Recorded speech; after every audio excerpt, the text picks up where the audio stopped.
Only 2 days back, the government of India has come up with new education policy 2020. This has been awaiting for 3 decades, and this government, present government, Narendra Modi government, has been working on it for as long as its tenure, almost 6 years now. I have with me one of the most pioneering person in the education sector, Dr. Anil Sahasrabuddheji. He is chairman of All India Council for Technical Education. Sir, thank you for the time, and this is the most important document that may have come in recent past, in decades altogether. Your first initial response to that, sir. Yeah, thank you very much for Vision TV. So this is visionary document and a transformative document, because after a period of 34 years, more than 3 decades, a new national education policy has arrived. And it has other significance as well. Some of the threats of the previous policies have continued. For example, 1968, 1986, revised one in 1992, and then now to 2020. For example, autonomy. Giving autonomy to institutions has been there from the beginning. So I think that continues, giving autonomy and taking away this system of affiliation of colleges to the universities and degree awarding status to all the institutions with full autonomy. But there are transformational changes, as I said, because of the change in the technology which has happened in the recent past. So the last two and a half decades have seen the change in terms of technology that is seen never before. Although we say that industrial revolution started off in 16th century, 17th century onwards, and then it started picking up, and the rate of change has been continuously increasing. And now in every year there are so many changes that are happening. And with that in perspective, I think this technology-led movement which is happening all over the globe, our education system has to be attuned to that. And this policy takes care of all of that. Let's take it one point at a time. With your initial comment, I assume that you are very happy with what has come. But sir, let's look it into first the technology part of it that has been incorporated. But then let's take another aspect of it, the basic education, the early education, where we say that 3 to 6 years is the most formative year for any human mind. What is your opinion? And you, I also understand that you have gone through many as part of a direct and indirect conversation in the making of the policy. You have put so many rounds and rounds of stakeholder meetings. So I think this 10 plus 2 system, which we followed for quite some time, being changed to 5 plus 3 plus 3 plus 4 system. So essentially 12th standard is almost similar 12th standard, but instead of taking 12 years, it is taking 15 years. And the first 3 years, which are the formative years, absolutely education should start in a joyous manner, in a happy manner, and that is what is taken care of. And this was not there in most parts. Only those who had affluence, they could send their children to what we call right now, before the policy came in, as nursery, lower KG, upper KG, they were going there. But many children, they were either, some of the places were going to Anganwadi, otherwise not. So I think this whole way of looking at education as a self-evolution, development, I think that is what is reflected in this particular policy. So the first 3 plus those 2, 5 years, is equivalent to again class 2, which right now is up to the age of 8. That is being happening in the same complex, so that children will start understanding each other and various facets of education. In fact, policy is one thing, but while implementing, I think there are many things, challenges which we will have to address, train our faculty, train our teachers to make this really a successful model. I'll give you just one example. Often when the policy, right from again said 68 onwards, we say 3 language policy. There is no change in that. But many times, many states, they immediately react actually. How can you have this language being thrust on us, and so on and so forth. But I think at the age of that 3 to 8, or even up to say about 11 or 14, a person can learn as many languages as possible seamlessly, without any effort, effortlessly. The only problem which we force upon is we start asking them to write the alphabets, we ask them to write the script and ask them to start reading. And that is where inhibitions start building up. I think in every school, if there are some teachers who are available from different languages, and if they tell stories, a story in his own mother tongue, along with that a story in another medium. So suppose I am a Marathi guy, I get education in Marathi, teacher will speak to me in Marathi, but another teacher will come in some class, will tell it in Kannada, will tell it in Telugu, in Bengali, in Punjabi, in Hindi. So students will pick up because they know the story in a way, and when they listen to those words, they capture those words. And you find that any state person going to another state, a adult takes long time to learn that new language, even few words, whereas kids of those parents pick up at such an ease that you don't even realize that. So I think that power we should make use of during that time. Games, different types of games of different variety. Through that there is a lot of learning, whether it is motor movements and all that which we talk about, or left brain, right brain development, or whether it is sports, whether it is music, dance, drama, all of that students at that age, start picking up. And that will create a holistic personality with lot of values embedded into them.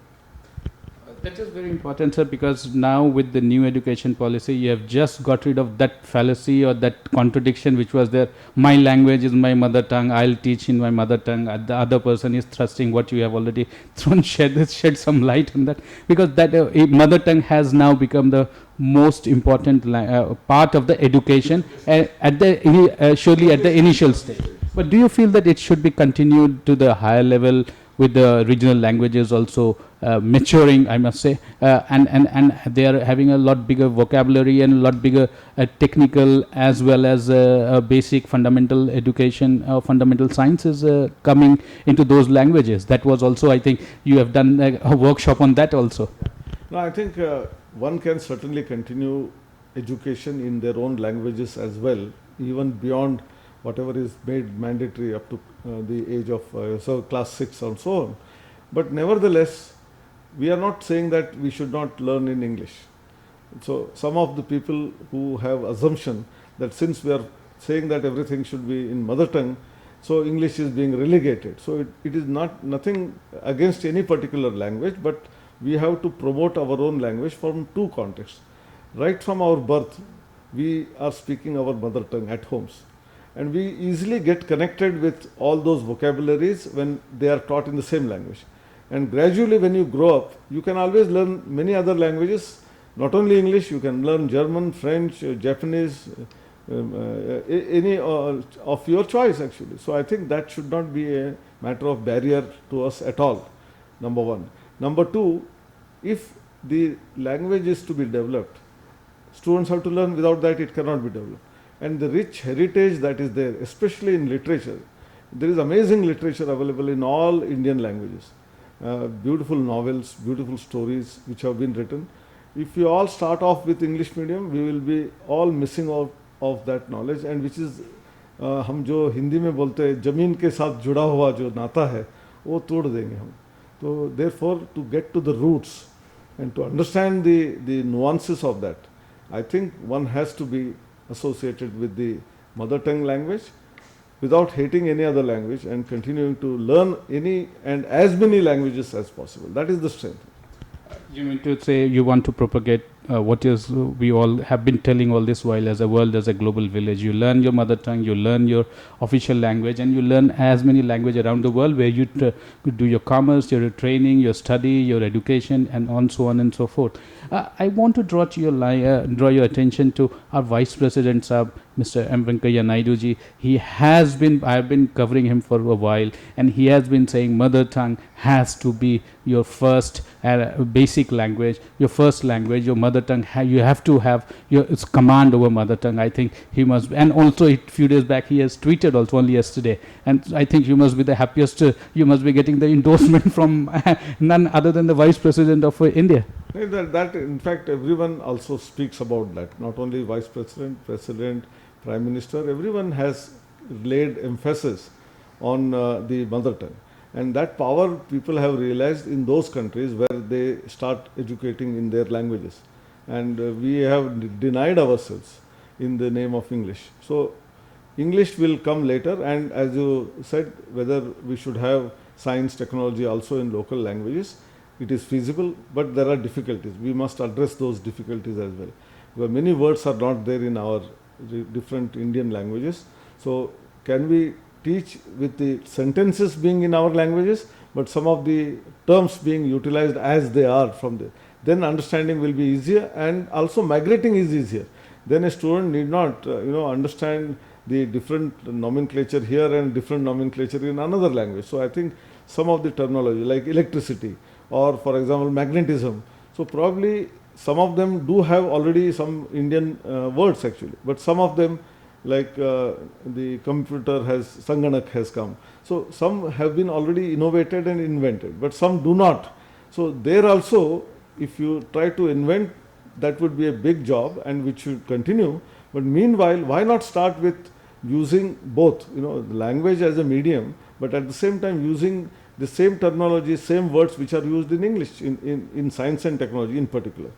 That way we can move ahead and we will have a very easy transition globally also when we go from India to any other country and talk about that system or technology. It would be easy for any one of them. So taking your word forward, I think English also has Latin and Greek inbuilt into it, and that took maybe centuries altogether. When that English technical education has been in English words or English language, I think that is what you are interpreting. It will take a while. It's an ongoing process. But I am saying the other way around as well. We also have a very ancient language like Sanskrit. We have Tamil. We have Pali. We have Prakrit. Why not rich, database that is one of the scientific languages, which is Sanskrit. From out of that, all the Indian languages can borrow strength. Computer language. And computer language. And then probably develop new terminologies. Probably because we had a gap of about a couple of centuries in terms of development in science and technology. Therefore, we feel diffident. But otherwise, if you just go back to beyond or below, behind, I said, 1700 or 1500, 1400, you can see the tremendous science which had grown in this country itself. So you mean to say that it is a revival time once again? Yes, it is an absolute revival time, a glorious time, and I think we have enough to give to the whole world, not just for ourselves. And we always talk about Vasudhaiva Kutumbakam, the whole world is family on one side, and also we say Sarve Janaha Sukhino Bhavantu. That means the whole world, we want to keep it happy. This is the only country which has developed a philosophy where we don't even think only of our happiness, we think about others' happiness more than our happiness. I think that is why, if this culture, whether it is yoga, meditation, Ayurveda, and also physics, maths has so much contribution that was made by Bharat in India. So I think we need to take it to the whole world, and therefore very important thing which is mentioned there is about traditional knowledge systems that India had. And it is not just about science, technology, but in all forms. We say 64 kalas, So in terms of art, craft, design, music, dance, I think India had excelled. And how we can bring it to the today's arena and relevance. And then how do we do further research in that and move forward?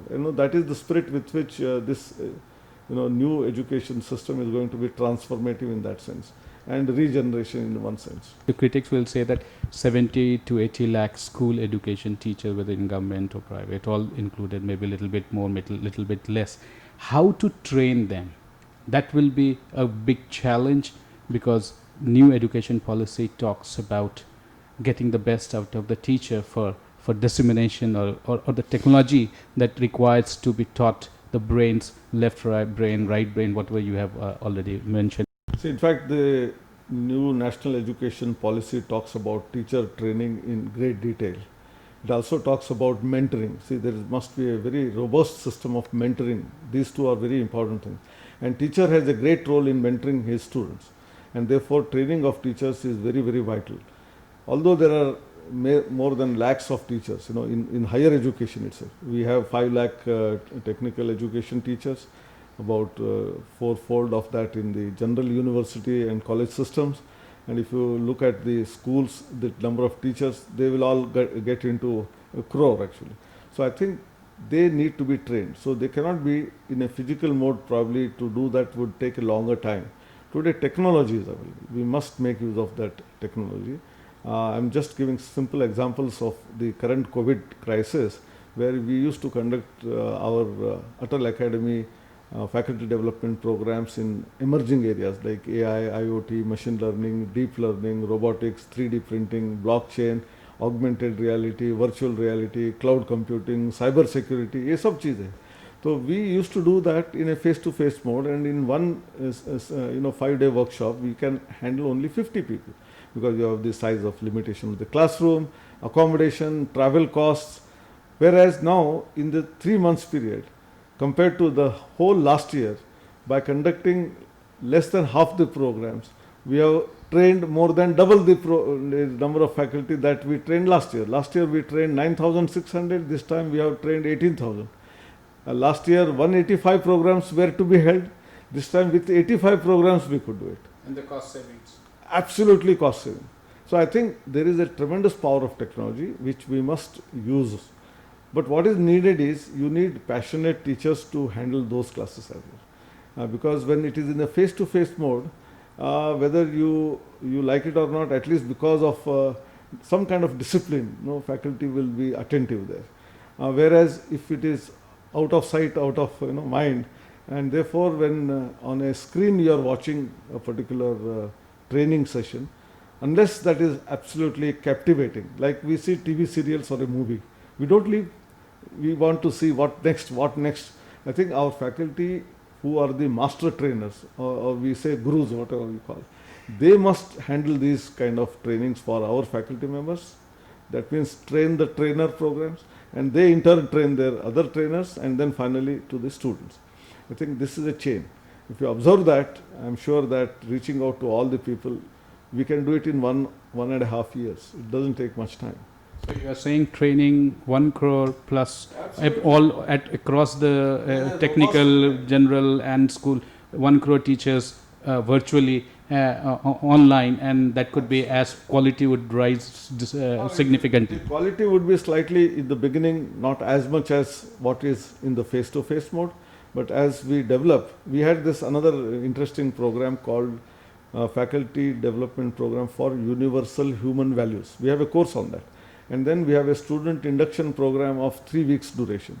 And students are to be given a lot of exercise training during those first 3 weeks of the college.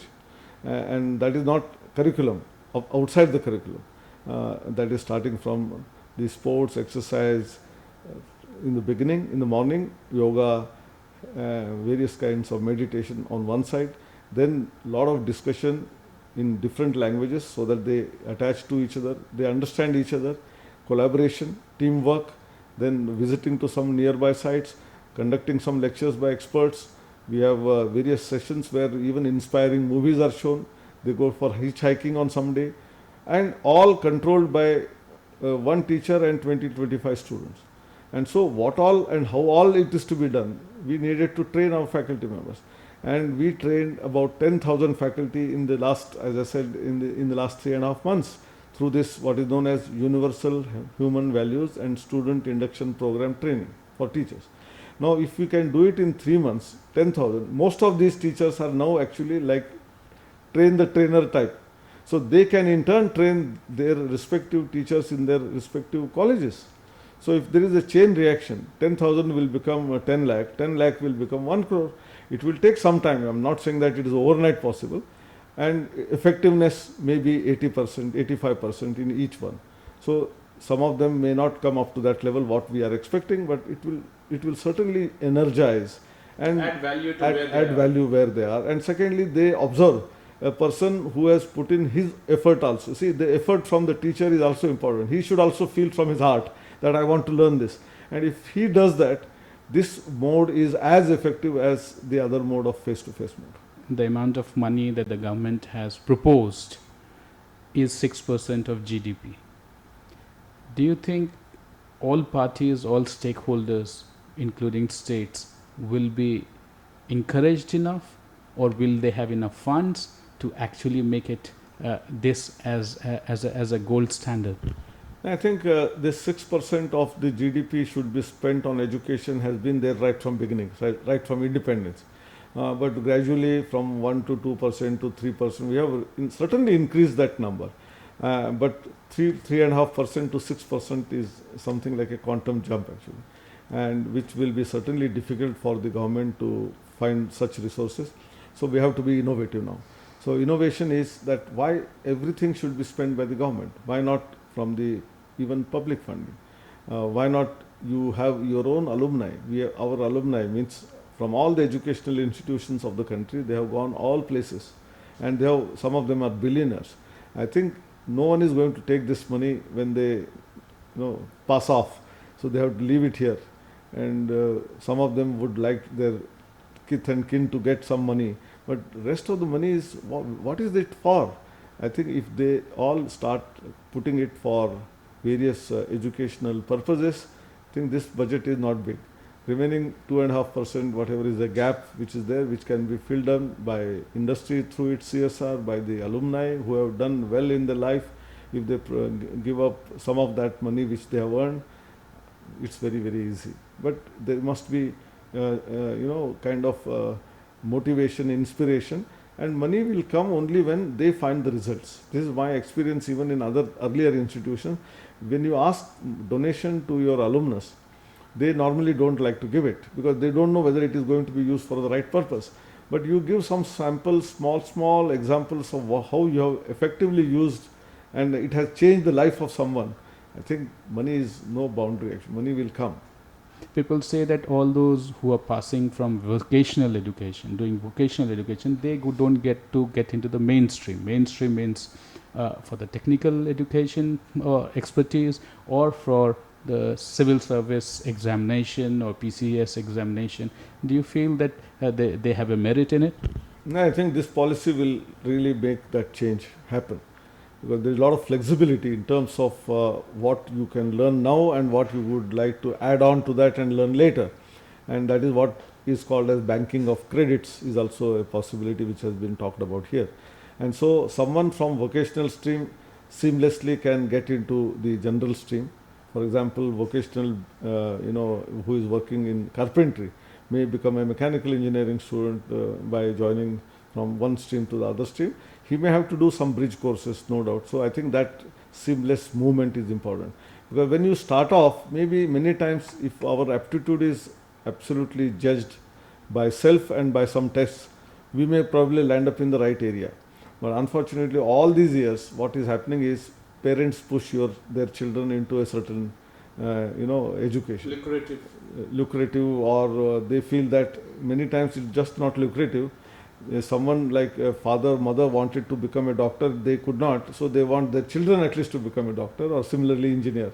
Or because in the society there is a lot of hype on becoming either an engineer or a doctor, do it, and painting or music is not as good, is the impression normally carried. So this whole philosophy is going to be destructured in this particular process. So do you think that this is effectively, it can be possible if you are doing a carpentry course, you can do a bridge course and get into the mechanical engineering, because that not much is spoken in the policy statement on that. In the National Skill Qualification Framework, NSQF, which came in not now, 2013 itself, there is a provision. But unfortunately, since there is no policy initiative on one side, and secondly, push for that, so this remained dormant. But the facility did exist. There is a structure where you have a channel where 10 plus 2 plus 3 and all that you go in general education, or 10 plus 2 plus 4 in engineering and so on. And on the other side, vocational education, which we talked about in terms of levels.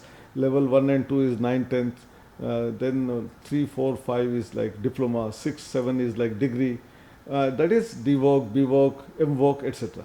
And there are horizontal lines shown there. So from DVOC you can come to BTech. Naturally you have done more on vocational side, so here there is more of theory. So some of the theory subjects like math or physics which you have probably not done, you will have to do the bridge courses. So this model exists, but I think the policy enunciation, when is done, many universities will start creating that structures through their academic bodies like council, academic council, senates, and then this will really become happen. Happening will happen, and that is what is expected now out of this.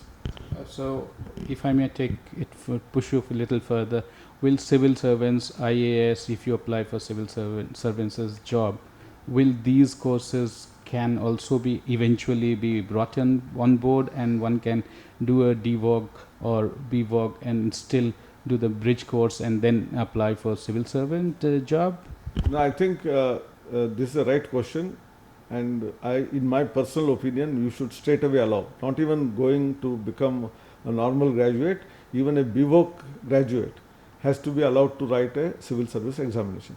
And this does not require much change. It's only some notification which has to be brought in, so that UPSC in its advertisement, when it says any degree, this is also a degree.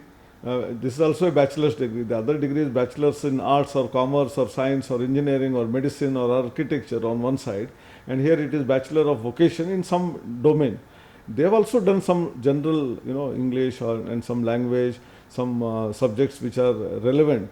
And if someone wants to get into the public service or any other service, whatever is required by the organization which is recruiting, if he is preparing it for himself and then appears in the test and qualifies, where is the problem actually? Where is the problem? Taking it further, sir, MPhil will no more be there, and at the same time, two important pillars of higher education, AICTC and UGC, will cease to exist, and the new institutions have been talked about. Can you elaborate a little bit on? They get troubled actually. So now with one inspection, everything is going to be cleared. So how fast it would be, how effective it would be. I think this is very, very important. Who will continue to do it? How it will be operated? These are matters of detail which have to be worked out by the ministry. How it has to be reorganized, and we have all the capabilities. We don't require any additional manpower. Some people have assumption that now there is a new body, what will happen to the existing people? Their jobs are in danger. On one side, some people feel, some other people will feel that there are new jobs going to be created. It's only readjustment. Sir, one important point that comes to my mind is now the standardization of education through the new education policy, if we may say, bringing it at par with the international standard, or raising the level to that standard. Because standardization means one cap fits for all, which does not happen in education, or in fact does not happen in any field. And therefore there is a lot of flexibility and autonomy for any student as well as for the educational institution. But what is more important is, instead of silo-based programs, every college, university is asked to be multidisciplinary, so that a student is having an enriching experience. Even though you are a student of say arts, you must know little bit of technology, which I said in the beginning, which I talked about. He needs to know about how to use Microsoft Excel sheets, otherwise his jobs are going to be not available to him. On the other side, a engineer or a pharmacy guy or a mathematics student, if he has to be a real human, I said humane, then in that case, a lot of humanities and social sciences courses are important. Painting, music, dance, he must be also getting exposure to that. If the same institute has all of those, naturally, even without going into the courses, by discussion with his friends during the canteen hours and somewhere in the mess, one can learn many of those things. And therefore, multidisciplinary universities is one of the important features of this education. So there is no standardization. In fact, there is a lot of flexibility.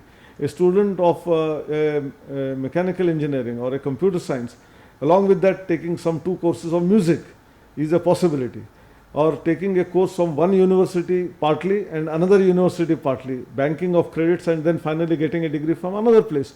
So these are actually sweeping changes which many people were talking about but never came in the policy. They have come in this particular policy. So what we are trying to do is what we say liberal education in the West actually, that in a different form is coming with our Indian roots. So much value was there in our own courses in the past. Why not even study that, and in the process, how do you make it relevant to today's needs and tomorrow's needs? Whether it is, for example, COVID-19, do we have any formula? How fast can we develop a vaccine for this or drug for this?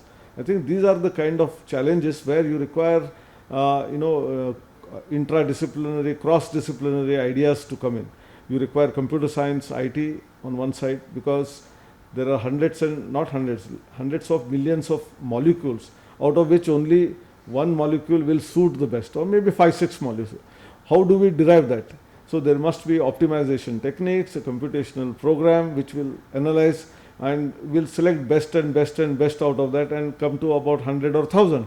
And then you can really do laboratory trial for them. I think for that then you require from the computer science, it goes back to the science in which biology or pharmacy or your medicine people will get involved. Then you have to do a testing, and then we say that now that is a robust solution for this particular problem. Otherwise, it takes 7 to 8 years in the normal course for discovering a new drug. This crisis has made everyone to think aloud and then do collaboration, do parallelly in different nations, and share the data with each other. And we are sure that within a year or so, we will have a solution for this crisis. I think that is the power of collaboration and technology. And therefore, we are now in a way also becoming internationalized, because all of that what we are doing is going to be related with not only educational institutions in our country, but their country.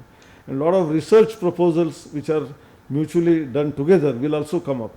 They will fund our projects, they will be funded by our money also. Joint research programs, they are already started actually before the policy came in, but this will get an impetus actually. So when a new policy comes, and this policy in fact is directly impacting tens of crores of people in India, and maybe 30-40 crore people across across the fringes, and we all know when a new policy comes, new restructuring happen. What is the final point or the assurance that you would like to give to the people at large, that where are the merits of these policies? Though you have spoken, your final word on that. I think 2-3 very significant points are very important.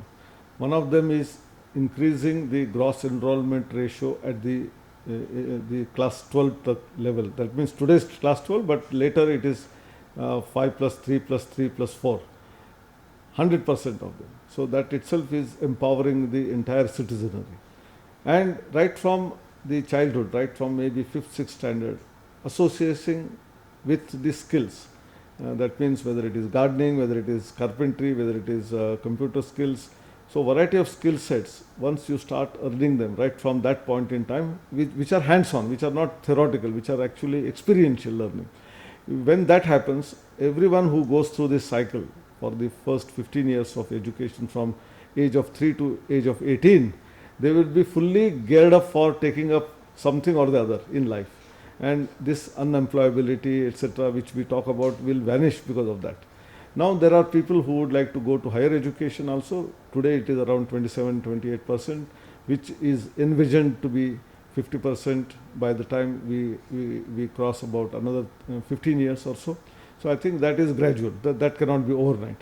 And therefore, on one side, creating the employable manpower, which is actually skilled, highly skilled on one side, and also higher education where you conduct research, innovation at a higher end, thereby create new products and services on the other side. And linking these two together, we will have a lot of entrepreneurial possibilities. We don't have to depend on jobs from big companies, whether multinational or within the country as well. But if the entire education system is developed in a manner that every student will try to experiment, he may fail. While doing something, he may not succeed. Not 1, 2 times, 3 times. I always often talk about Thomas Alva Edison, who invented the electric bulb. There are stories. No one has counted how many times he failed. But they say sometimes 99 times he failed, 100th time he succeeded. It may be 80 also, I don't know. But the thing is, he did not give up. So the spirit of even if failure is there, don't take it as a failure. That's a temporary setback for you because you could not succeed the way you wanted to be. But learning lessons from that, how do you move forward and how you can become a real entrepreneur, a startup, create jobs. I think this psychology, when it is changed, I think the whole nation will transform itself. And our Prime Minister quite often is now saying about Atmanirbhar Bharat. Naya Bharat. Naya Bharat, New India, Naya Bharat, Atmanirbhar Bharat. And its linkages started 6 years ago. You said the education, this particular policy was in the offing for the last 6 years, work was in progress. You look at the thread actually. I wonder many times that how Prime Minister had that vision. He did not speak about that, but it must be in his mind. Starting from, you say, first the Swachh Bharat Abhiyan, first Independence Day speech, toilets in every school, where women will be in a position to go. Otherwise, they were not going to the school because they never expressed that all these years. I think these are very sensitive issues actually. I think I sometimes feel elated by the Prime Minister, the way he spoke about it.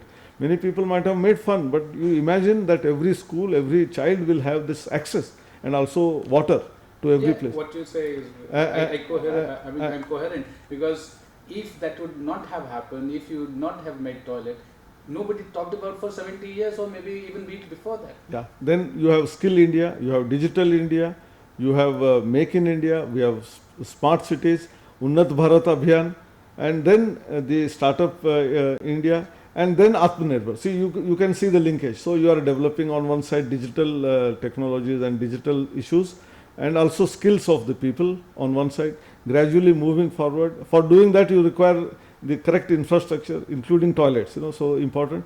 Then you have Make in India, where you invite even outside countries and their investment, so that we have some of the manufacturing thing which we were not doing are now capable of doing. Then Startup India, wherein entrepreneurial abilities of the students are being promoted. We have a AICT startup policy actually, an MHRD startup policy. And compared to about 5-10 years ago, you can imagine every graduate today is capable because some of the courses are being taught. And now through all of that, if you are going to create our own products, whether it is software or hardware, Atmanirbhar Bharat is not far away. And also taking villages onto our side, because we have to go to the village. Getting rid of all the laws, redundant laws. Redundant laws. That is also important. Gradually that also happened. Many thousands of laws are taken off actually. So that you empower our citizenry to start off on a strong, confident footing. And that confidence will come from even, you didn't ask that question, because our textbooks, which are right from class 1 to 12, they are not inspiring. Because our history has to be given in the right perspective, right from ancient time to now. Not only in the last 300-year history to be given more importance, but right from the culture, the tradition, the way we have developed as a human being. This particular is the planet, probably out of all the countries, one of the most ancient civilizations which had grown both universities like Nalanda and Takshila. We should be proud of that. If those lessons are not there, where will we go? And therefore Atmanirbhar Bharat starts from all variety of empowerment of citizenry, and when people will come forward as confident citizens, nothing is impossible. One last question, sir. What is your gut feel? How long will it take? How many quarters it may take for the rightful transition, for the smooth transition, for the kickstart of this new education policy 2020? It may take about 6 months to a year, depends on various facets, because you'll have to now integrate many things, even an act of parliament may be required in some of the cases. So it will take some time, and then various processes have to be put in place. So maybe 6 months to 1 year, that is my assumption. Maybe earlier, maybe a little longer, but within a year probably everything will be, the ball will be set rolling, and the vision that was envisioned, and Vision TV is talking to me. So the vision of Sri Kasturi Rangan, and the former chairman of ISRO, he has put in his thoughts. We have Manjul Bhargava, the field medalist. I think people who were associated with it, I am not naming others, there are many others, but each one of them passionately put in their efforts, and this distilled Amrut, which we have got it, I am sure it will give a long-lasting Unnat Bharat and what you call it as New Bharat from out of that. And I think, sir, most important is that any big high impacting, I gave the numbers of tens of crores of people would be directly impacted by this new policy. That means that there will be a lot of critique. That means that there will be a lot of opinion, and that is why these new policies come to incorporate, add new value, and I think this could be one of the many legacy that our Prime Minister Narendra Modi ji, our HRD Minister Pokhriyal Nishank ji, that they have come up with, and I assume that the transition will be as smooth and the new policy will be showing its color, and the future will be even brighter, and we can see this as a legacy for generations to come. Yeah, I think this 6 years exercise which I said, originally the policy reform started with Madam Smriti Irani ji, carried forward by Sri Prakash Javadekar ji, and now Dr. Ramesh Pokhriyal ji. So I think there is a continuity, and then this is one of the exercises where huge number of people were associated, involved. I think at the block level, village level, their inputs were taken, several intellectuals, several organizations, and that's why it really took time. Certainly many people were saying whether it will ever come or not, that is the impression people were gathering, but huge inputs came in, and this is truly national policy, every citizen's policy, and that's why there is a by and large very great appreciation. Now in terms of implementation there will be certainly some challenges, no doubt, but as a policy I think this is one of the most advanced reformative policies which has come. So taking a final cue and liberty with the word that you said, this is a citizen policy. I think our constitution making also took almost these many years to come when our constitution 47 to 50, 3 years. So something similar happened here also, but we have a distilled one. As I said, Amrut has come. So let us enjoy that Amrut.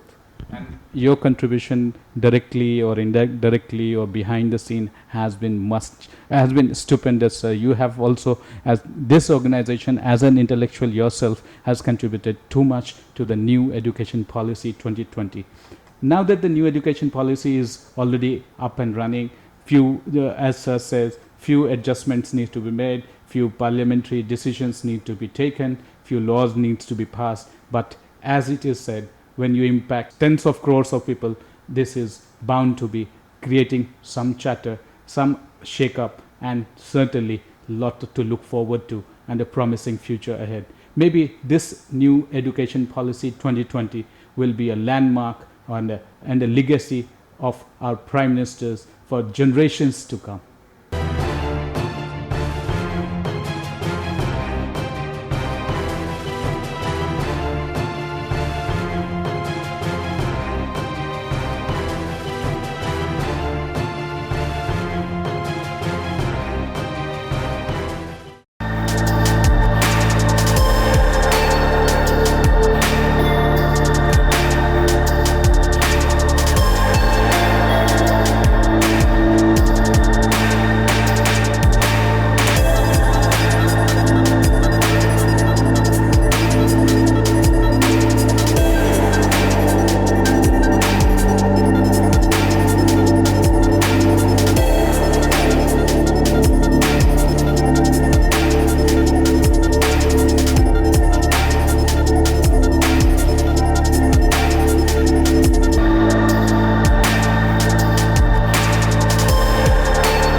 Download Tarang online radio app from Google Play Store.